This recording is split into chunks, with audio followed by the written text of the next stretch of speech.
Here's a summary and a hint on how to work financial functions in Excel.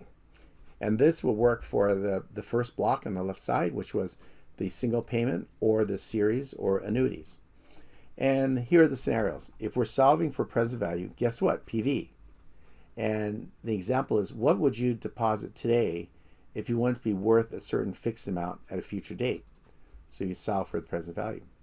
Next one is you're solving for a future value. What's FV? Examples, if you deposit a certain amount today, what will it be worth at a future time? That's the bank deposit example.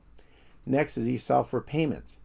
And here you're solving, and the function is called PMT. If you borrow money to buy a house, how much would you have to pay monthly? Right? That's a payment, monthly payment. Next is resolving interest rate. That's the rate function.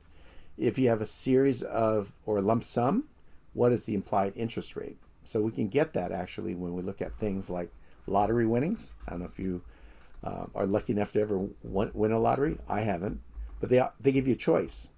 Would you rather take a lump sum money now, or would you take a series of payments going into many years? And with this function in Excel, you can actually compute what is the interest rate that's embedded in that offer. What is the interest rate that makes it equal the series of payments compared to lump sum? And the last one is you're solving for a number of periods. If you have a certain monthly amount to pay, how long would it take you to pay off a loan? So that's a number of periods. I don't use that function very often. These, however, are used quite often. And here's the tip. When you look at the formulas for any of these five, they all use similar parameters. And I put those in a little table below. And it's the ones we've been looking at: PV, rate, N per, payment, FV, and the end of period. So if you put numbers into each of these, what you'll discover is you're going to be missing one. And the one that's missing is the function you need. So if you know everything except PV, guess what? The function you need is PV. And then when you open up the parentheses and you need to put it in the right order, all the things in yellow that you filled out are the parameters for that calculation. So it may seem like an extra step, but it guards against you making a mistake, either picking the wrong function or putting the wrong number in the wrong place. All of things happen. I've been grading papers for over 20 years now. I've seen these mistakes many, many times. But if you use this table, it's no guarantee, but it's more likely that you get it right. So now we can do a series of examples of these types of calculations in Excel. And I'm going to go to Excel, and then we're going to do each of these 4 examples. All right, so what we did is opened an Excel sheet, brought over the terms and the little boxes. All right, let's try this out. You buy a CD from a bank, and it's 3 years at 2% per year in the amount of $10,000. How much will it be worth in 3 years? So let's try this thing out. So the present value is $10,000, and the rate is 2%. The number of periods is 3 years. The payment amount is 0, right? Single payment. And the future is the question mark. So we're going to have to use that function. And it's the end is okay, right? So now let's figure it out. I just put it right underneath. Equals future value, open parens. Notice that inside the parens, it tells you what to put in what order. So it's rate and then number of periods. So rate, comma, number of periods, click on it, comma, payments, even though it's 0, make sure you have to fill it, comma, the present value is that, comma, and in this case, since you're taking a default, you don't need a comma, you could simply close parentheses and hit enter. So the answer is that if you were to pay out $10,000 now, at the end of 3 years, you would earn only $612 in interest, right? So that is the answer. So your question again might be, why are some numbers positive? Why are some numbers negative? Here, you're the bank, right? The bank gets $10,000 up front, and then the bank will give you $10,612 at the end of 3 years. So just think of, there's a giver and a receiver. And in this case, the receiver gets $10,000 now, and will have to pay out $10,612 later. Okay, so that's the first example. Next example is your aunt wants to help you with a down payment on a home. And she knows it'll take you about 5 years to settle down in your career and location. So she wants to put in money in a 5-year CD. That again is 2%. How much would she have to deposit so that that money is worth $10,000 in 5 years? So again, let's just fill out the yellow boxes. So what is the PV? I don't know. That's what we're trying to figure out. What is the rate? 2%, 0.02. What is the number of periods? 5 years. What is the payments? None, just one payment. What's the future? The target number is 50,000. And is the end of period? Yes, so we could take the default.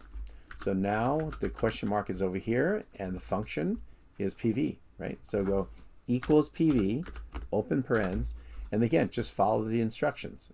Rate is first, comma, then we have end per, comma, payment, comma, future value, close parens, answer. So that means that she would have to put in $45,286 today in order for it to grow to be $50,000 at the end of 3 years, right? So you see how the Excel does a lot of the heavy lifting for us, and all you have to do is make sure you put these parameters in the right place. Otherwise, you'll get a strange answer. Third, you don't have a spare $10,000. You don't have a generous, rich aunt. So now what do you want to do?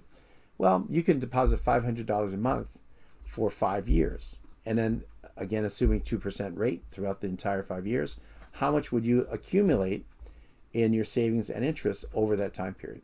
All right, let's try it out. This PV is 0 because you're not putting anything up front.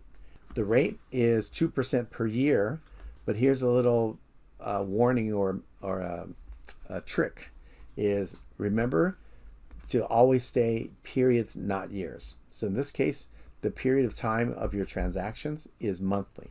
So we have to take 0.02 divided by 12 to get a monthly rate. The number of periods isn't the number of years, it's the number of payments, right? You're going to make 12 payments per year for 5 years. So 12 times 5, or 60, is the number of payments you'll make. The payment amount is what you can afford to put away in savings. That's 500. The future value is question mark. That's what we're going to solve. And the end of period is yes. We'll put money away at the end of each month. So since the question mark is here under FB, that's the name of your function. Okay, so equals FB, open parens, and the rate is there, comma. The number of periods is 60, comma. The payment is 500, comma. The PV is 0, and then we can close parentheses. So you would have amassed $31,523 in that 5-year period. If you save $500 a month, that's what you would have saved up. Okay, so that's the third one. The fourth is you hit a jackpot in Las Vegas. You earn $200,000 after tax. So you want to buy a condo in San Francisco. The condo cost is $1 million. They actually do cost about $1 million. And you put in $200,000 down, and you have to borrow the other $800,000 from a bank or mortgage company. And let's say the mortgage interest rates are 6%, and it's a 30-year mortgage. What would be your monthly mortgage payment? All right, guess what? We're going to do the same thing. So the amount of loan that you get right now is $800,000, and the rate is, be careful because we want monthly again, is 0.06 divided by 12. The number of periods is 30 years times 12 months because it's a monthly payment, 360 payments. The payment amount is, I don't know. We're trying to figure that out. The future value is 0. At the end of the 30 years, you want your mortgage to be paid off. And is it end of period? Sure, we'll pay it at the end of period. So again, what we're missing is payment. So that's what we're going to do. Equals PMT, open parens, and follow these directions. The prompts. Rate, comma, N per, comma, PV, comma, FV, comma, or don't need comma, just close parens.